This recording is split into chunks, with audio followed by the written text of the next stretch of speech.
لغمان کې د 10 میلیونه افغانیو نغدي مرستو سربېره شاوخوا 2000 بېځایه شویو کورنیو ته د خوراکي او غیرخوارکي توکو د مرستو د ویش لړۍ رسما پیل شوه. نن د جمعې په ورځ د جوزا په 9 نېټه پېښو ته د رسیدو په برخه کې د دولت وزیر غلام بهاوالدین جیلاني لغمان ته راغلی و ترڅو د وروستیو بېځایه شویو کورنیو سره د نغدي خوراکي او غیرخوارکي توکو د مرستو ویش لړۍ پیل کړي. په جوړه شوې غونډه کې د لغمان والي د ولایت مرستیالې په ملي او ولایتي شورا کې د لغمان یو شمېر استازو، قومي مشرانو، دیني عالمانو، ځوانانو او ګڼ شمېر بېځایه شویو وګړو ګډون کړی و. د لغمان والي رحمت الله ارمل د مرکزي حکومت خصوصا له جمهور رئیس او د هغه له لومړي مرستیال څخه مننه وکړه چې د لغمان وروستیو بېځایه شویو لپاره یې په عاجله توګه د نغدي خوراکي او د غیر خوراکي توکو د ویش اړوند اجرات ترسره کړل. تر هر څه مخکې ځای لري چې د جلالتمآب معاون صاحب اول د ریاست جمهوریت څخه زه د خپل ولس او د خپل ادارې په نمایندګي د زړه له کومې مننه وکم چې په دغومره حساس وخت کې په دغومره عجل اقدام سره جناب وزیر صاحب څخه غوښتنه وکړل چې لغمان ته تشریف راوړي او د دې بدمرغي جګړې له امله چې زموږ کوم ولسونه په ولسوالیو او مرکز کې بېځایه شوي دي هغوی ته عاجله رسیدګي وکړی شي. هغه وویل د وروستیو ټولو مسایلو عامل به څېړل کېږي او له پړو کسانو سره به قانوني چلند ترسره شي. د لغمان دروند ولس زه د مرکزي حکومت په نمایندګي سره ډاډ درکوم چې د دې وروستیو بدمرغیو ټول عوامل به څېړل کېږي. چا چې د دې هېواد سره جفا کړې ده، چا چې د دې هېواد او د دې لغمان سره نامردي کړې ده، چا چې په دومره اساس وخت کې بې غیرتي کړې ده، دا ټول به یو په یو په نښه کېږي او بیا به د قانون منګولو ته سپارل کېږي. ښاغلي ارمل زیاته کړه چې حکومت ژمن دی ترڅو په لغمان کې له ټولو بېځایه شویو وګړو سره هر اړخیزې مرستې ترسره کړي. د همدغه بدمرغې جګړې له امله زموږ په سلهاوو کورنۍ بېځایه شولې. حکومت د دې ترڅنګ چې باید جګړه وکړي، جګړه مدیریت کړي، دغه بېځایه شوي کورنۍ هم د پامه نه دي ایستلي او په همدغومره اساس وخت کې جناب وزیر صاحب خپله تشریف راوړي او دې خلکو ته رسیدګي کوي. نوموړي له ولسونو غوښتنه وکړه چې بیړنیو پیښو ته د رسیدو له کمیټې سره همکاري ترسره کړي ترڅو پیل شوي سروې په شفاف ډول ترسره او هیڅ بېځایه شوې کورنۍ به له مرستې پاتې نه شي. د لغمان والي وایي مرکزي حکومت ژمنه ورکړې چې روان عملیات به تر هغې دوام ولري ترڅو وسلوال په بشپړ ډول وځپل شي او له شر څخه یې ولسونه وژغورل شي. د ولایتي شورا رئیس عتیق الله عبدالرحیمزي پیښو ته د رسیدو په برخه کې د دولت له وزارت څخه د مرستې سربېره په ختیځ کې له یو شمېر مرستندویه موسساتو نه هم غوښتنه وکړه چې په دغه برخه کې له بېځایه شویو اړمنو سره هم مرستې ترسره کړي. هغه ولسونه چې په دا 3 میاشتو کې درد لیدلی، دا 3 میاشتې دلته جنګونه په دې ولسوالیو کې،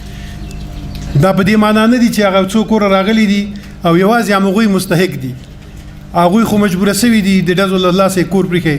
مګر هغه خلک چې دا 3 میاشتې مزدوري نه ده کړې او د مرمۍ لاسه په کور کې پټ سوی ده، هغو ته هم لاس ورکول پکار دي. موږ په ملل متحد هم غږ کوو، په خپل ولسمشر باندې ټولې ادارې د لغمان ته توجه وکړي او د لغمان دې غریب ولس سره د کومک وکړي. په خاصتا وزیر صاحب نه بیا مننه کوم، دغه کومکونه چې راوړي دي له دې وروسته دې لغمان ته لاس ورکړي. هغه وسلوالو طالبانو ته په خطاب کې وویل چې نور دې جګړه بنده کړي او د لغمان اوسیدونکو باندې دې رحم وکړي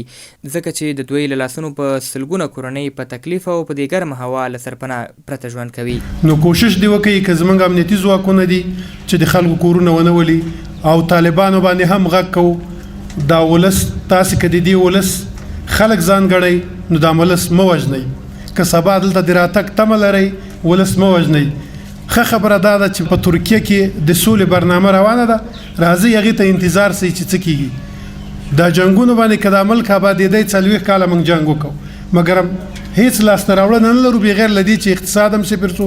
اولادونه هم له لاسه ورکړه او ټولو ملکو ته ذاتي کم راغلی چې یوازې افغانان دي چې یو بل وژني. راځئ د وژنې نه نور تېر شئ. طالبانو باندې هم غږ کوو، وروره جنګ بس کوئ، لاړ سئ شاته. څه کوي دی غریبو لغمانۍ نه چې دلته جنګ شروع کړی ده. په ولسي جرګه کې د لغمان د خلکو استازي محمد رفیع مموزي د لغمان والي څخه غوښتنه وکړه چې په نظامي برخه کې له اجرات وروسته د په ملکي برخه کې هم په بېلابېلو نومونو له هغه وګړو سره قانوني چلند ترسره کړي چې د نظام ولایتي ادارې او د امنیتي ځواکونو پر وړاندې منفي تبلیغ او بې مورده څرګندونې کوي. جناب والي صاحب هغه امنیتي ادارو کې چې چا ناغېړي کړې وه هغه مو څارنوالۍ ته معرفي کړي. هیله مو دا ده چې په محلي اداره یا ملکي اداره کې چې څوک دغسې ناغېړي کوي او تاسو ته اسناد په لاس راځي که هغه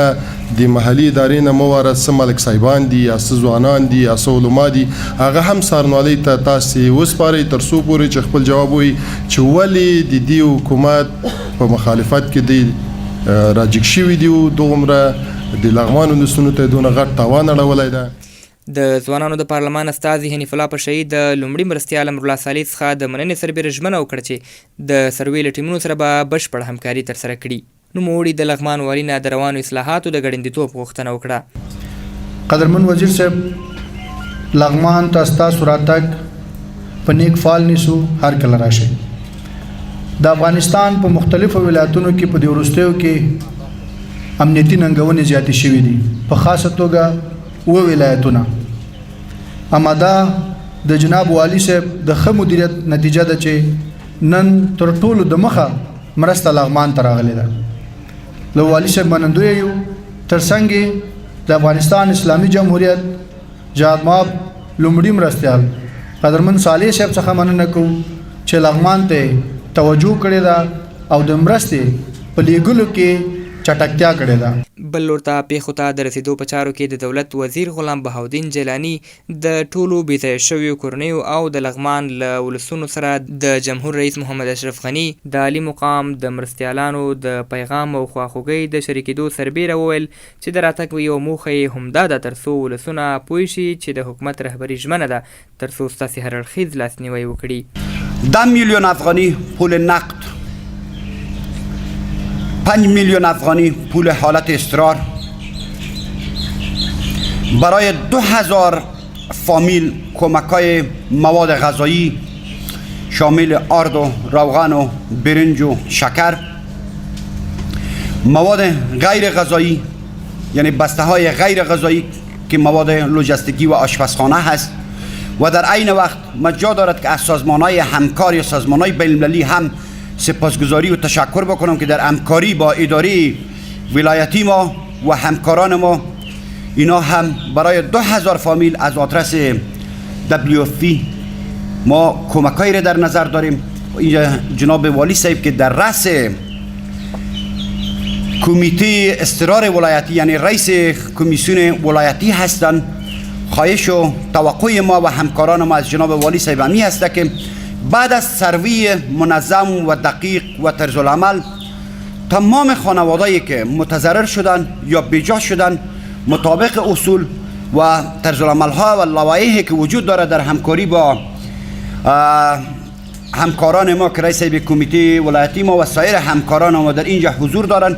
انشالله برای تمام عزیزان و شهروندان عزیز ما در ولایت لغمان این مواد توزیع شود.